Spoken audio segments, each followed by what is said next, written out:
Untuk memulai satu usaha, kita memerlukan banyak hal. Tidak cukup hanya dengan niat atau keinginan kuat, tetapi juga kita memerlukan modal berupa finansial atau keuangan. Dan modal itu nanti akan kembali setelah usaha kita itu berjalan dengan baik. Dan biasanya kembalinya juga dengan perlahan-lahan. Maksudnya sedikit demi sedikit. Umpamanya saja kita bicara modal 1 juta. Nanti setelah usaha kita berjalan, maka dari untung setiap kali penjualan, hasil produksi kita nanti akan kembali sedikit demi sedikit. Nah, karena selain dari untuk mengembalikan modal, juga untuk modal kembali, jadi ya, untuk membeli modal kembali. Contohnya dalam peternakan ya berupa pakan lah ya. Jadi untuk mengembalikan modal secara utuh itu perlu makan waktu yang cukup lama. Tetapi hal ini tidak terjadi pada peternakan ayam kampung skala rumahan seperti yang pernah kami alami di sini, peternakan Kreatif TV. Kita ambil contoh yang ringan saja, seperti yang sering saya sampaikan, bahwasanya kita apabila ingin memulai beternak ayam kampung skala rumahan, maka mulailah dengan jumlah yang sedikit. Maka di sini saya akan mencontohkan jumlah itu, yakni 4 indukan dan 1 bejantan. Kalau di tempat kami di Lampung Timur, 4 indukan ini kita bisa membeli biasanya per ekornya sekitar 80.000. Itu bagi indukan KUB yang sudah berumur sekitar 5 bulan. Jadi kita bisa hitung 80.000 kali 4 sama dengan 320.000. Dan untuk harga 1 bejantan biasanya di harga kurang lebih 120.000. Jadi 320.000 untuk indukan, calon indukan, dan 120.000 untuk bejantannya. Totalnya sama dengan 440.000. Nah, dengan uang 440.000 kita sudah mempunyai 4 ekor calon indukan dan 1 ekor bejantan.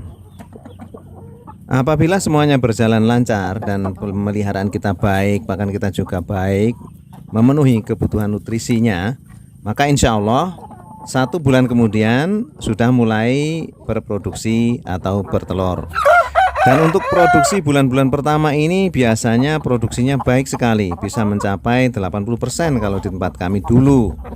Nah, untuk memelihara selama 1 bulan itu kita memerlukan biaya katakanlah 60.000 lah, walaupun sebenarnya tidak sampai seperti itu. Jadi modal kita yang sudah dikeluarkan adalah sekitar 500.000 rupiah. Lalu pada usia 6 bulan, yakni 1 bulan setelah pembelian kita tadi, insya Allah sudah mulai bertelur. Dan seminggu kemudian sudah mulai bisa kita tetaskan telur-telurnya. Nah, apabila di dalam 1 hari dari 4 indukan ini bisa bertelur sampai dengan 70% saja, tidak usah 80% ya. Karena biasanya bertelur pertama itu prosentasenya sangat bagus, sangat tinggi. Maka 70% kali 4 ekor kira-kira adalah 3 ekor ya, 3 butir telur per hari. Nah, di dalam waktu 1 minggu kita bisa mengumpulkan ini kira-kira ya, insya Allah 21 butir telur. Lalu 21 butir telur itu kita masukkan. Jadi setiap minggu kita memasukkan telur kurang lebih 21 butir ke dalam mesin tetas. Dan apabila semua berjalan dengan baik, 21 butir telur ini bisa menetas katakanlah 70-80% saja, maka ini akan menetas lebih dari 15 ekor DOC. Jadi kita bisa menghasilkan 15 ekor DOC setiap minggunya dari 4 ekor indukan ini. Sekali lagi, ini bukan asumsi yang tinggi ya, ini asumsi yang biasa-biasa saja atau sedang ini. Karena memang daya tetas dari telur-telur ayam KUB ini cukup tinggi ya, ini sekitar 80%. Nah, dari DOC yang 15 ekor per minggu ini kita sudah bisa menjual dalam bentuk DOC. Biasanya DOC KUB ini dijual dengan harga 9.000. Ini umur sekitar 3 hari lah. Pokoknya sudah bisa berdiri, sudah bulunya sudah halus ya. dan sudah mulai bisa makan, ini di harga sekitar Rp9.000. Tidak ada di tempat kami yang menjual di bawah itu. Jadi kurang lebih kita bisa mendapatkan penghasilan setiap minggunya 15 ekor DOC. Apabila kita menghitung dalam 1 bulan, maka 1 bulan kita mendapatkan 60 DOC. Apabila kita ingin hasil cepat, maka DOC ini bisa langsung kita jual, karena peminatnya kalau di tempat kami ini sangat tinggi sekali. Sangat banyak sekali peminat orang yang ingin memelihara ayam KUP ini, dan sulit mendapatkan DOC yang asli, karena konon kabarnya ini banyak beredar DOC KUP yang KW atau yang palsu. Tidak tahulah itu kebenarannya. Yang jelas mereka banyak yang bercerita kepada kami bahwasanya mereka membeli DOC KUP ternyata tidak murni KUP, mungkin blasteran antara Bangkok dan ayam kampung atau apalah. Yang jelas banyak beredar DOC KUP karena saking peminat ayam KUP ini sangat banyak, dan penyediaan DOC-nya masih kekurangan. Jadi hasil kita dalam 1 bulan adalah 9.000 dikalikan 60 sama dengan 540 ya, bukan 54.000, Rp540.000. Ini penghasilan kita di bulan pertama. Padahal kita mengeluarkan biaya yang sudah kita hitung-hitung di depan tadi, Rp500.000 untuk modal pembelian bibit pertama kali tadi, yakni 4 ekor indukan dan 1 ekor pejantan, ditambah lagi biaya pakan selama 1 bulan. Oke lah, kita bikin longgar lagi. Rp540.000 ini kita kembalikan untuk membeli pakan sebagian. Katakanlah untuk membeli pakan Rp100.000 untuk persediaan bulan ke depan. Maka kita bisa menyimpan Rp440.000. Jadi di produksi pada bulan pertama kita sudah bisa menyisihkan Rp440.000. Lalu apabila bulan kedua dari produksi ayam-ayam kita itu berproduksi ya kurang lebih sama lah seperti itu, karena masih stabil biasanya sampai 3 bulan atau 4 bulan, itu bulan-bulan pertama produksi ya. Ini puncak produksi ini. Maka kita bisa mendapatkan lagi Rp540.000 dan dipotong lagi untuk pakan lagi Rp100.000, maka Rp440.000. Maka kita bisa mengumpulkan Rp880.000 dalam waktu 2 bulan produksi, atau 3 bulan dari kita membeli ayam-ayam indukan kita itu. Nah, dalam waktu 3 bulan kita sudah kembali modal, bahkan sudah 200% dari modal yang kita dapat hasilkan dari peternakan ayam kampung kecil-kecilan kita. Ini kita menghitung hanya indukan 4 ekor saja loh. Nah, bagaimana kalau indukan kita 8 ekor? Nah, bagaimana kalau indukan kita 12 ekor?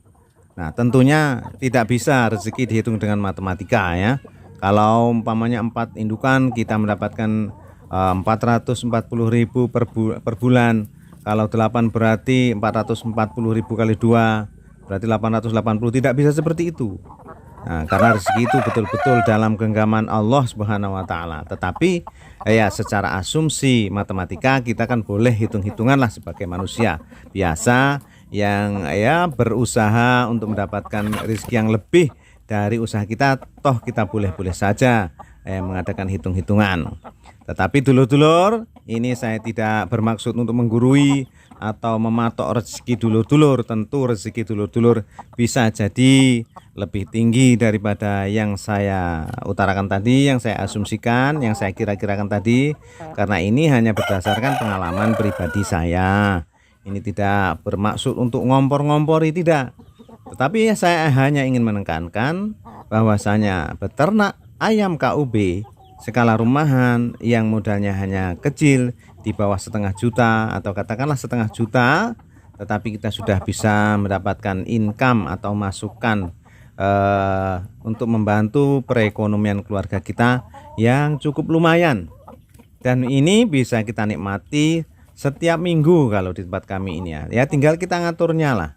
Nah, mau dinikmati setiap minggu bisa, mau setiap 2 minggu juga bisa, 1 bulanan juga bisa. Nah dulur-dulur, inilah sebabnya saya ingin memberi motivasi kepada dulur-dulur, memberi semangat untuk memanfaatkan waktu luang kita, memanfaatkan